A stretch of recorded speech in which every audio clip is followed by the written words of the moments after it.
Guys normally economies में देखा जाता है कि आपका जो सीपीआई है, जो कंज्यूमर प्राइस इंडेक्स है, वो नॉर्मली डब्ल्यूपीआई से हाई रहता है। क्यों?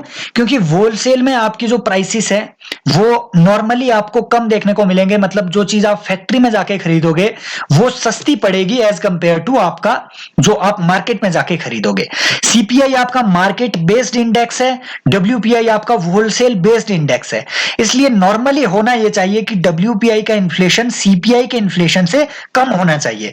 लेकिन रिसेंटली एक फिनोमिना इंडिया के कंटेक्स्ट में देखा गया है कि डब्ल्यूपीआई का आपका इन्फ्लेशन पहली बार 2012 के बाद पहली बार डबल डिजिट में जा चुका है। 14% इन्फ्लेशन रेट डब्ल्यूपीआई का हो चुका है। वहीं सीपीआई इंडिया का जो है वो 5 और 6% के आसपास आपका वेरी कर रहा है। इन सारी चीजों को हम जानेंगे, समझेंगे, और सीपीआई और डब्ल्यूपीआई में डिफरेंस क्या है, इनकी वेटेज क्या है, कौन इसे पब्लिश करता है, ये सारे कॉन्सेप्ट्स हम इस लेक्चर में आप यहाँ पे देखने को मिलेंगे। साथ में एक पीवाईक्यू भी आप लास्ट में इसमें देखने को मिलेंगे, जो कि 2014 में यूपीएससी ने ऑलरेडी पूछ लिया हुआ है। देखो, सबसे पहले डब्ल्यूपीआई को समझो। डब्ल्यूपीआई का मतलब है होलसेल प्राइस इंडेक्स। इस सारी स्लाइड को नजरअंदाज करते हुए आप इस वर्ड पे फोकस करो, होलसेल। होलसेल का मतलब है आप बल्क में कोई चीज परचेज कर रहे हो। बल्क में कहां से? फैक्ट्री से। इसका मतलब जब आप कोई चीज फैक्ट्री से बल्क में परचेज करोगे वो आपको सस्ती पड़नी चाहिए, सस्ती पड़नी चाहिए। इसलिए नॉर्मली आपको जो देखने को मिलेगा कि होलसेल प्राइसेस चीजों के, वो होलसेल प्राइसेस कम होते हैं as compare to your market prices. WPI उसी होलसेल प्राइस को ट्रैक करता है कि जो आपकी फैक्ट्री में प्राइसेस प्रोड्यूस हो रहे हैं, जो आपकी फैक्ट्रीज में गुड्स प्रोड्यूस हो रहे हैं, उनके प्राइसेस किस तरीके से वेरी करते हैं, किस तरीके से वो वेरी कर रहे हैं, इसको ट्रैक करेगा डब्ल्यूपीआई, होलसेल प्राइस इंडेक्स। लेकिन आपका जो सीपीआई है वो आपके मार्केट प्राइसेस को ट्रैक करता है कि आप जो कुकर ले रहे हो वो मार्केट में आपको कितने का पड़ रहा है, ये आपका सीपीआई ट्रैक करेगा। बेसिक डिफरेंस यही है, डब्ल्यूपीआई मतलब होलसेल, मतलब फैक्ट्री से रिलेटेड, है ना, मैन्युफैक्चरिंग से रिलेटेड, और आपका जो सीपीआई है मतलब ये मार्केट से रिलेटेड है, क्योंकि ये कंज्यूमर को फोकस करेगा कि कंज्यूमर को चीजें कितने में पड़ रही है, फाइनल कंज्यूमर को। बेसिक डिफरेंस इनके बीच यही है। एक दूसरा डिफरेंस ये है कि सर होलसेल मार्केट में आपको सर्विसेज परचेज करने को नहीं मिलेगी। इसलिए जो होलसेल प्राइस है इंडेक्स है वो आपकी सर्विसेज को काउंट करता ही नहीं है। सर्विसेज के आपके कॉस्ट कितनी है, मतलब ट्रांसपोर्टेशन की सर्विसेज, आपकी कम्युनिकेशन की सर्विसेज, इन सारी चीजों की आपकी जो कॉस्ट बढ़ रही है या घट रही है, इस चीज को होलसेल प्राइस इंडेक्स ट्रैक करता ही नहीं है। राइट, ये बात आपने याद रखनी है। सीपीआई सर्विसेज को ट्रैक जरूर करता है, और इसकी वेटेज भी हम अभी जानेंगे कि सर्विसेज की वेटेज क्या है सीपीआई में। इन सब चीजों को जानेंगे, ठीक है। याद रखना है, होलसेल मार्केट में आप सर्विसेज को परचेज नहीं कर सकते। क्यों? क्योंकि आप जा नहीं सकते ट्रैवल एजेंट के पास ये बोलने के भैया मैं आपसे बल्क में 10 ट्रैवल के लिए कोई लीज पे आपसे गाड़ी लूंगा, इसलिए मुझे आप सस्ते में दे दो। नहीं, वो ऐसा नहीं करेगा। क्यों? क्योंकि वो भैया नॉर्मल जो मार्केट में सर्विसेज का प्राइस है उसी बेसिस पे तो आपको वो सर्विसेज देगा। फॉर एग्जांपल आप जाके भारतीय एयरटेल के पास जाके आप ये नहीं बोल सकते कि मेरे को सस्ता कर दो प्लान, मैं आपसे बल्क में खरीदूंगा। नहीं, ये तो होलसेल में आप खरीद ही नहीं सकते सर्विसेज को। इसलिए होलसेल प्राइस इंडेक्स आपका डब्ल्यूपीआई सर्विसेज को कंसीडर करता ही नहीं है। राइट, तो ये बेसिक डिफरेंस आपने याद रखना है। और अगर मैं आपसे पूछूं कि डब्ल्यूपीआई और सीपीआई में से आपके पर्सपेक्टिव से कौन सा इंडेक्स बढ़िया होगा, कौन सा इंडेक्स आपको सबसे ज्यादा इफेक्ट करेगा, वो होगा सर आपका सीपीआई। राइट, क्यों? क्योंकि भैया ये आपके मार्केट के रियल प्राइसेस को, जो आपको मार्केट में मिल रहा है प्राइस, जिस प्राइस पे आपको कुकर मार्केट में मिल रहा है उस प्राइस लेवल को ये ट्रैक कर रहा है। तो आपके हिसाब से आपके पर्सपेक्टिव से CPI is a better kind of monitoring framework, better evaluation framework as compared to WPI. ठीक है, तो CPI is more broader as compare to WPI। लेकिन इसका मतलब ये नहीं है कि WPI वेस्ट है। WPI से हमें पता चलता है कि भैया अगर आपके होलसेल में प्राइसेस बढ़ रहे हैं तो इसका मतलब रॉ मटेरियल की कॉस्ट राइज कर चुकी है। इसका मतलब आपकी जो फैक्ट्रीज में आपने कैपिटल गुड्स वहां पे एस्टेब्लिश करनी थी, मशीनरी एस्टेब्लिश करनी थी, मतलब उसकी कॉस्ट अब राइज कर चुकी है। होलसेल प्राइस इंडेक्स के राइज होने से हमें ये पता चल सकता है, WPI इन्फ्लेशन के राइज करने से हमें इन सारी चीजों का पता चल सकता है। तो दोनों के अलग अलग फंक्शंस हैं, याद रखना है। WPI मतलब आपकी फैक्ट्री से रिलेटेड, CPI मतलब आपके मार्केट से रिलेटेड। CPI में आपके सर्विसेज भी आएगी, WPI में आपके सर्विसेज कंसीडर नहीं की जाएगी। CPI और WPI दोनों में फूड और फ्यूल दोनों को कंसीडर किया जाएगा, हालांकि CPI में इसकी वेटेज ज्यादा है as compare to WPI। Weightage part को भी हम अभी डिस्कस करेंगे, और अभी जो रीसेंट ट्रेंड है उसके क्या इफेक्ट है और कैसे उससे आपसे क्वेश्चन पूछ सकता है यूपीएससी, वो भी हम अभी डिस्कस करेंगे। इससे पहले CPI के बारे में थोड़ी और इंफॉर्मेशन आप जान लो। सर CPI जो है ना, CPI नॉर्मली ये 4 टाइप का है, क्योंकि अलग अलग तरीके से पब्लिश होते हैं, लेकिन आप मतलब इसमें एक और टाइप यहां पे ऐड कर दो, एक होता है CPI ऑल इंडिया, राइट। इन 5 टाइप्स में से जो ये तीन टाइप्स हैं, CPI industrial worker, agricultural labourer और रूरल लेबरर, इन तीनों के लिए जो अलग अलग इंडेक्स आपके पब्लिश होते हैं, इसको कौन पब्लिश करेगा? लेबर ब्यूरो, ठीक है। तो जहां ये आपके वर्कर, लेबरर वगैरह आए, मतलब वो लेबर ब्यूरो आपको वहां पे पब्लिश करके दे रहा है। ये 3 अलग अलग क्यों पब्लिश किए सर?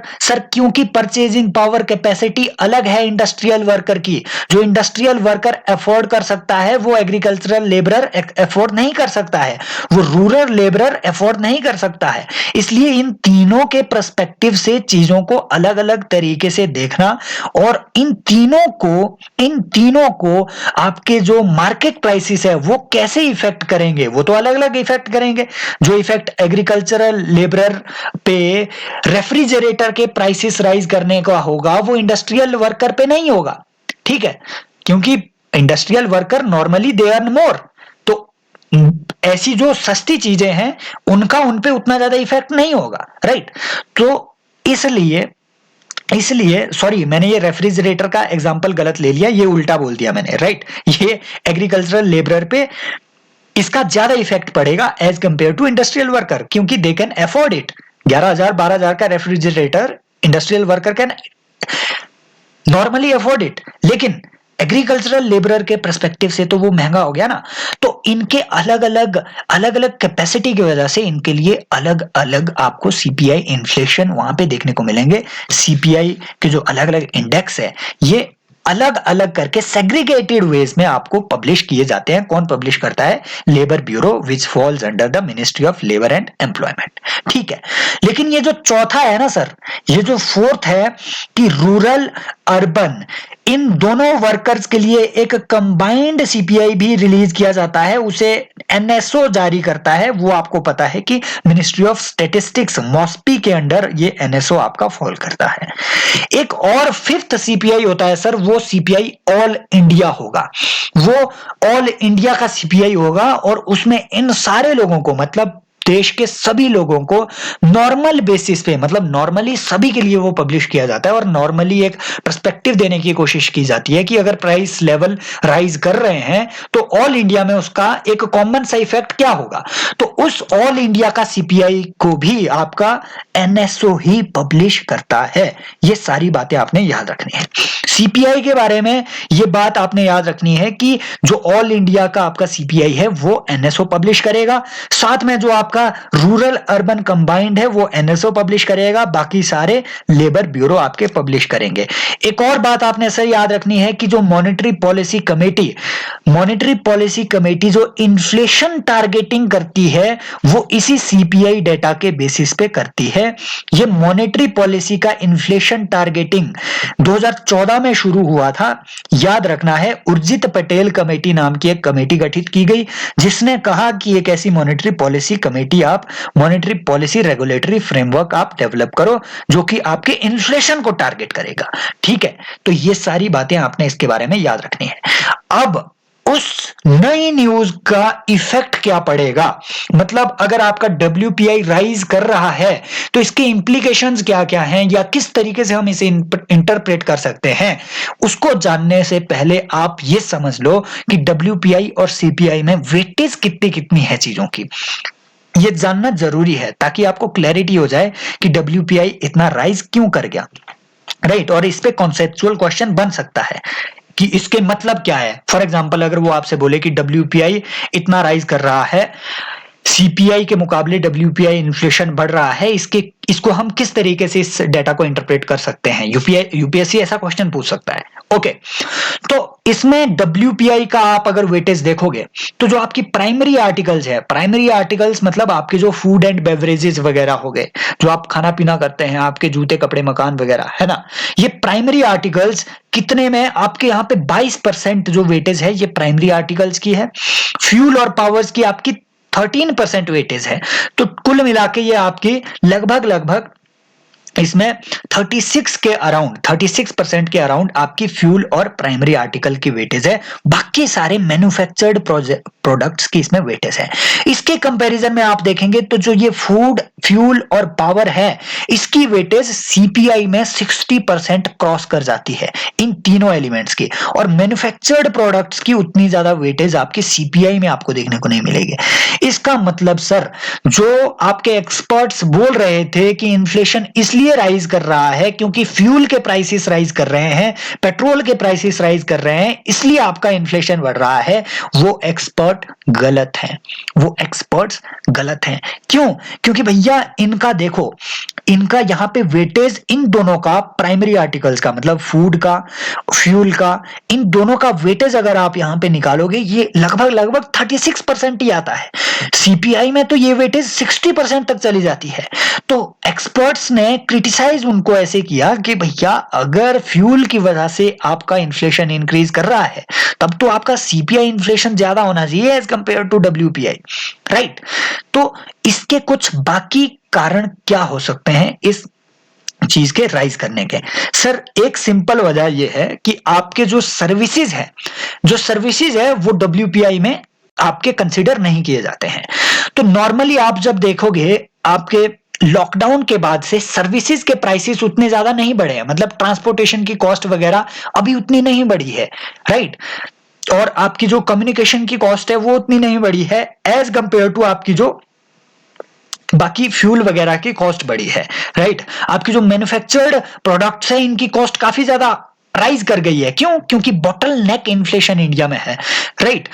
जो आपकी कंपनियां थी इनको इजीली रॉ मटेरियल नहीं मिल रहा था उस टाइम जब लॉकडाउन था, ठीक है। तो इस वजह से आपकी जो मैन्युफैक्चरिंग है वो कम हो गई, उस वजह से आपके मैन्युफैक्चर्ड जो प्रोडक्ट्स हैं उनके प्राइसेस राइज कर गए।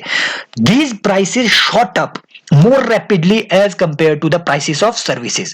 और वो prices of services जो कि कम होते हैं यूजुअली, जो आजकल आपको कम देखने को मिलेंगे, उनकी जो आपकी ग्रोथ रेट है वो कम है, वो सर्विसेज तो इसमें काउंट ही नहीं होती है। इसका मतलब जिस चीज में आपके ज्यादा शूट अप प्राइस हुए, जिस चीज जो आपके मैन्युफैक्चर्ड प्रोडक्ट्स हैं इनके प्राइसेस ज्यादा रैपिडली बढ़े, इनकी वेटेज इसमें ज्यादा है, इसीलिए आपका जो WPI इन्फ्लेशन है ये आपको ज्यादा देखने को मिलेगा।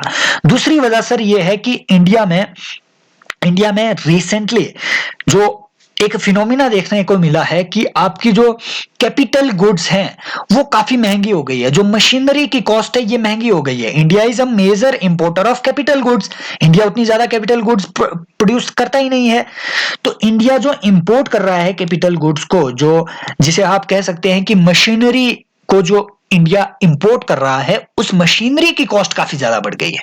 इस वजह से भी आपको देखने को मिलेगा कि आपके WPI इन्फ्लेशन में काफी इजाफा देखने को मिल रहा है। मतलब आपकी जो फैक्ट्री में चीजें प्रोड्यूस हो रही है, इन चीजों की cost is rising rapidly as compare to the market cost of the whole basket that is considered under CPI। तो अब आप इस क्वेश्चन को एक बार अटेम्प्ट कर लीजिए। ठीक है, ये 2014 में यूपीएससी ने क्वेश्चन पूछा हुआ है। क्वेश्चन की स्टेटमेंट नंबर 1 कहती है कि डब्ल्यूपीआई सिर्फ मंथली बेसिस पे डाटा अवेलेबल होता है इसका। पहली स्टेटमेंट है सर ये रॉन्ग है, क्यों? क्योंकि ये मंथली बेसिस पे भी पब्लिश होता है, क्वार्टरली बेसिस पे भी और ईयरली बेसिस पे भी ये पब्लिश होता है। ठीक है, तो पहली स्टेटमेंट रॉन्ग हो जाती है। As compare to consumer price index for industrial workers the WPI gives less weight to food article. ये बिल्कुल सही है, क्योंकि फूड आर्टिकल की वेटेज लगभग 49% आपके सीपीआई में मिलती है, जो कि यहां पे आपके 24% के करीब आपको डब्ल्यूपीआई में मिलेगी। तो इसलिए आपकी जो स्टेटमेंट बी है वो करेक्ट हो जाती है। मिलेंगे नेक्स्ट लेक्चर में आपसे, तो सब्सक्राइब कीजिए चैनल को and share this initiative. You can also join us on Telegram. Thank you so much guys, मिलते हैं नेक्स्ट लेक्चर में। Bye bye.